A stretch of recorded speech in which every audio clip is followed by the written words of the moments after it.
Hey, sports history fans, this is ARIEL Gonzalez from Wrestling with Heels On. Hey, when you go to a sporting event, you don't go there to be meek and mild, unless you live in Japan. You go there to get freaking wild. That means bringing some attitude to your amplitude. How do you do that? You get Racket. R-A-K-I-T.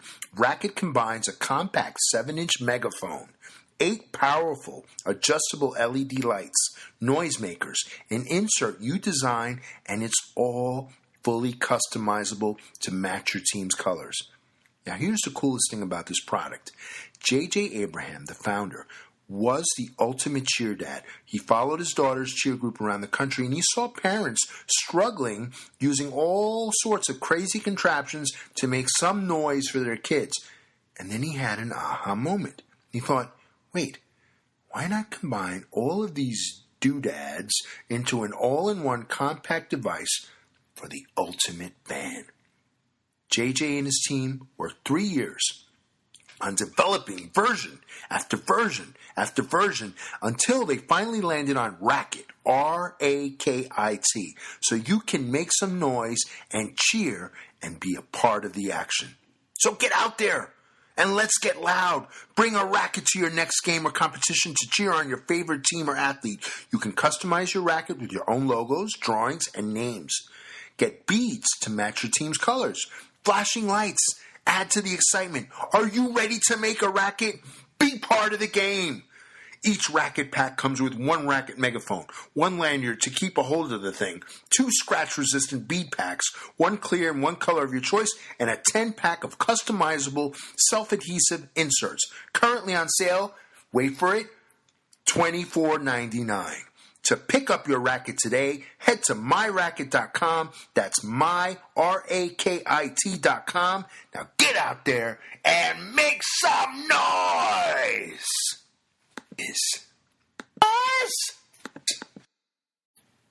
I was shaving my face a few days ago, listening to old Gene Shepard radio programs on YouTube, when I thought about something Bobby Heenan said about ringside commentating. He said he learned how to do it by shaving in front of a mirror. Shaving in front of a mirror allowed him to practice his interviewing skills, try out some foreign accents, and some quick-witted repartee from time to time. If it worked for him, he figured it could probably work for anybody. So I followed Bobby Heenan's advice, and lo and behold, I found practicing in front of a mirror while shaving worked for me too. For anybody who doesn't know, Bobby the Brain Heenan is generally considered one of the greatest wrestling managers of all time. His professional wrestling career began in Indianapolis in 1967. Starting out as a backstage helper who helped set up rings and carried jackets, Heenan quickly realized his meager 180-pound weight would keep him from becoming an in-the-ring wrestler. So, Bobby the Brain Heenan became a manager instead. During a shoot interview on highspots.com in 2017, Heenan said the following about figuring out how to straddle managing and wrestling. You manage as a wrestler and you wrestle as a manager. Very simple. Right. Very simple. When you're outside, you have to register and react like your man is. When you're in the ring, you have to be a coward. That's all you have to do. Everything sounds so simple when you hear Bobby the Brain say it. Listening to him for extended periods of time made me feel Bobby had life all figured out. He could have had a second career as a life coach. I'd take Bobby Heenan over Tony Robbins any day. So while Bobby was on my brain and Gene Shepard was in the background reading A Christmas Story, I was sculpting my goatee with a very sharp razor, thinking about my next podcast theme. Suddenly, the idea occurred to me. Bobby and Shep, a Wrestling with Heels On Christmas special. And so it goes. And so it goes.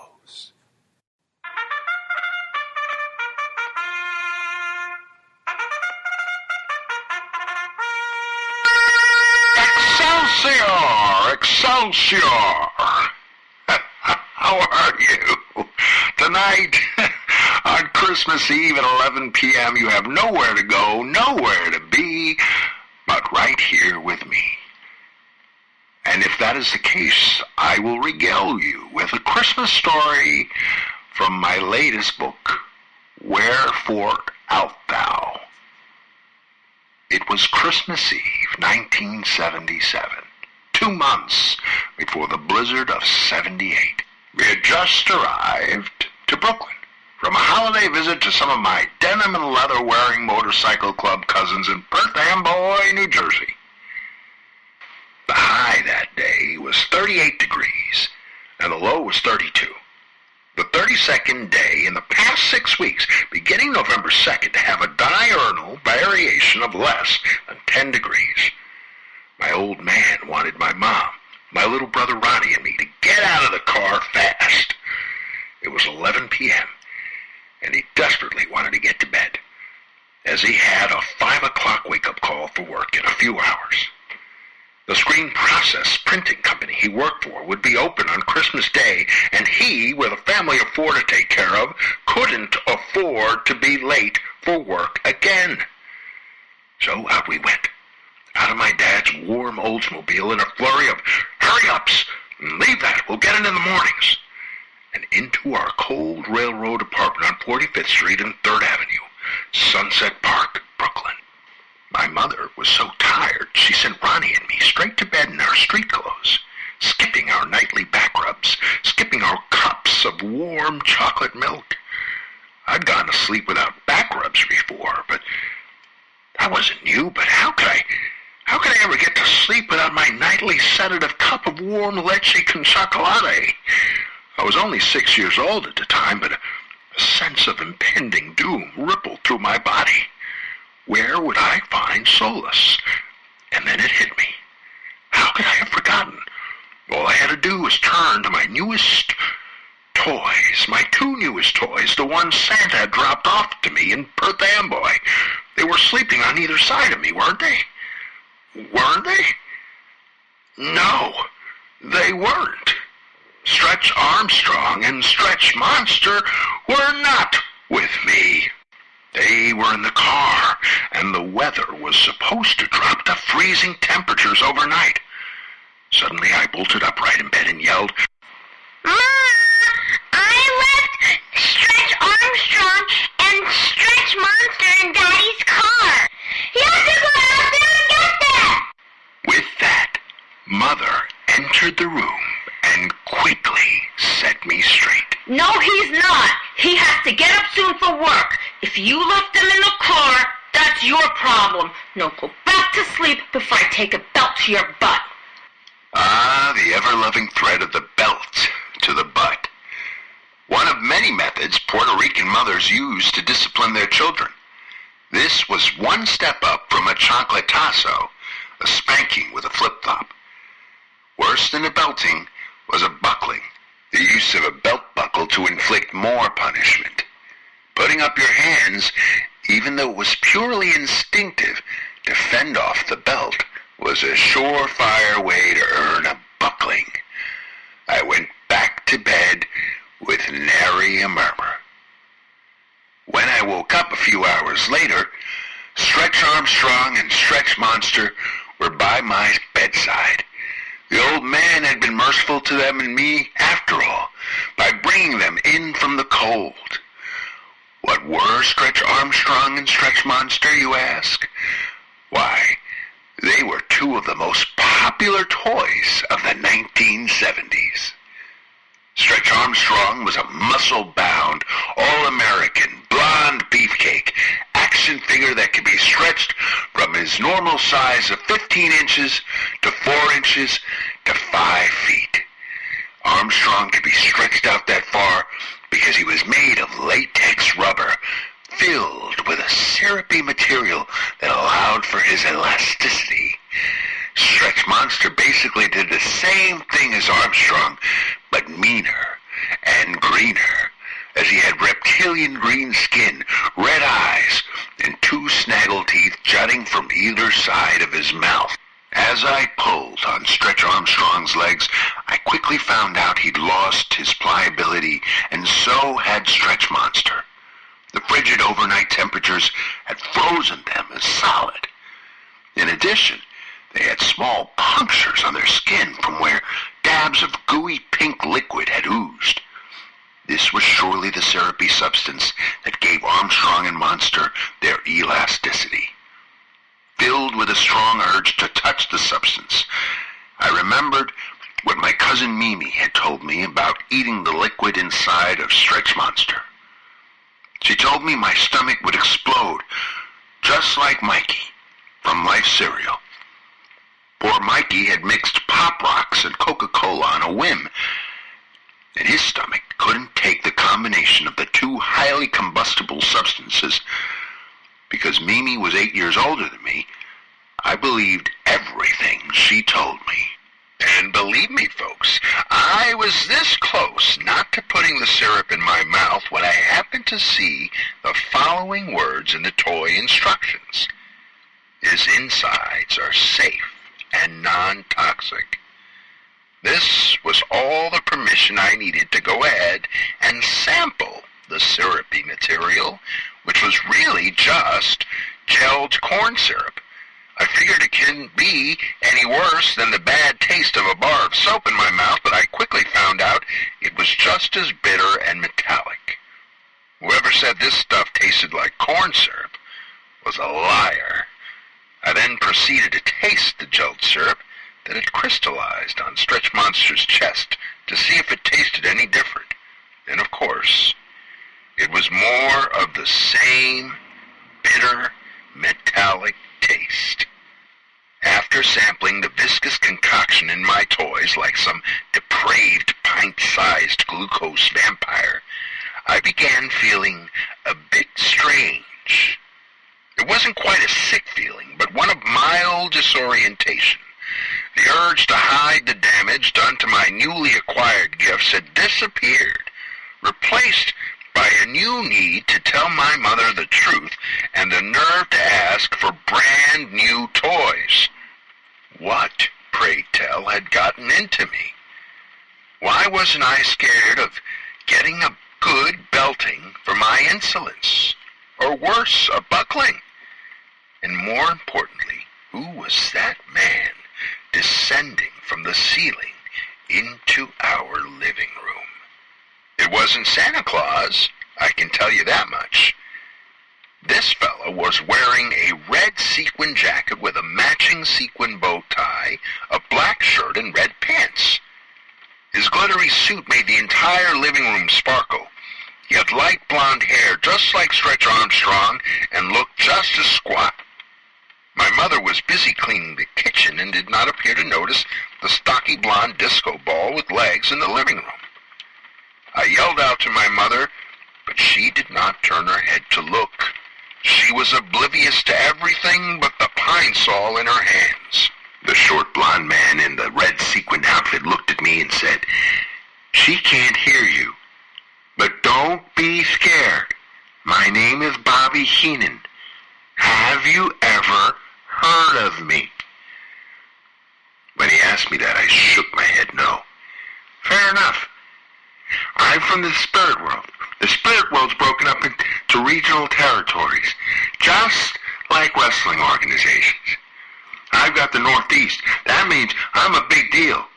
You know how Santa Claus gives kids like you toys for Christmas? Well, I dispense pearls of wisdom, whether you want them or not. Wisdom? Why did I need wisdom? What was I supposed to do with it? Was it like currency? Could I buy toys with it?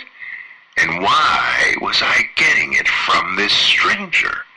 I'd never seen him before in my life, and yet, amazingly, at my tender age, I wasn't the slightest bit scared of him.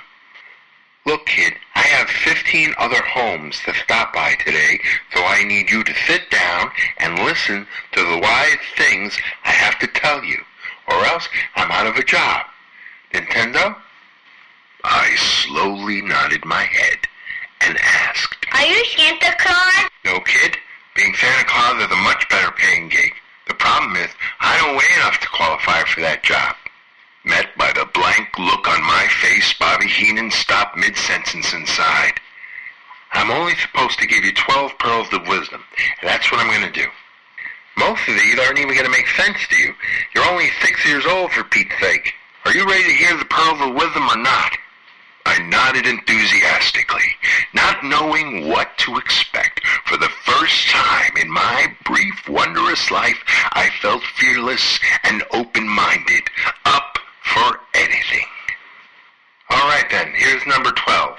If you're in this business for anything more than money, you're a fool. Bobby Heenan then went on to number 11, number 10, number 9, number 8.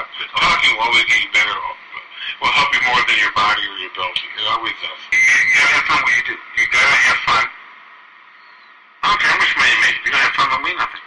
It doesn't mean nothing. Then again, that's one time it's over. The only stuff is your eyes and your balls. If you're in this business for anything more than money, you're a fool. Having heard that particular pearl of wisdom earlier, I piped up, You said that one already. but Bobby ignored me and forged ahead with his list. Every day you shave your face. Be a German. Be an Indian. Be a heel. Be a baby face. Be whatever you want to be. But when you shave, you always see yourself like the people see you. The magic is over. We've now taught the fans how we do tricks. So Everybody knows it's not real. Then here's where I had to chime in. Santa Claus is real. Santa Claus is as real as you want him to be, kid. His kind of magic never gets old. Now let me finish up here. I've got one more pearl to dispense with. Heenan paused and told me to bring him Stretch Armstrong and Stretch Monster. When he had them in front of him, he eyed the pinkish syrup on the toys and asked, "Did you eat this stuff?" To my nods, Bobby Heenan shook his head and said, "Whoa, that'll make you sick." My eyes were aghast. Oh no, my cousin Mimi was right. My stomach will explode. To that, Bobby Heenan said, "Nah, just kidding. This stuff's non-toxic." And with that, Bobby Heenan placed an adhesive bandage over the punctures on Stretch Armstrong and Stretch Monster's chests. He told me to count to 12 and pull them off quickly so it wouldn't hurt them so bad. When I did what Bobby said, I beheld a Christmas miracle. The punctures and the congealed syrup on their chests were completely gone. My elastic Christmas gifts were as pristine as they were when I freed them from their boxes a few hours ago. All right, here's my last pearl of wisdom. wrestling is not. It's not a cure for cancer. It's not a heart transplant. It's entertainment.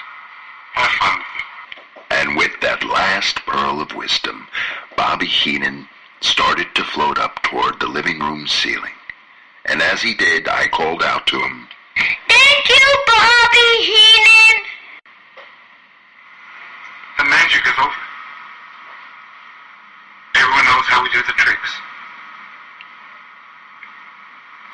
God bless the memories. And God bless the fans. God bless America. and with those final words echoing in my ear, Bobby the Brain Heenan was gone. Where he went, I had no idea, but I was sure it had to be someplace magical, someplace where tricks were never revealed. It was probably a place where everybody had a nightclub act, and a man or woman was only as good as his or her comedic comebacks and one-liners. Bobby had 14 more homes to visit that day. I hoped he had enough wisdom to go around for everyone. Maybe this holiday tryout would gain traction somehow, becoming a worldwide tradition. I certainly hoped it would, so I could see Bobby the Brain once again. It had only been 5 minutes since he'd left, and the world already felt like a sadder place to be in. As my mother fired up the stove for a traditional Puerto Rican Christmas meal, I suddenly had the urge for some Chinese food. Strange, because I'd never eaten Chinese food in my life. I blamed my unexplained craving on the syrup I'd tasted an hour earlier, but it could have been also a symptom of Ovaltine withdrawal, which is a very real and serious condition. as any 6-year-old will tell you.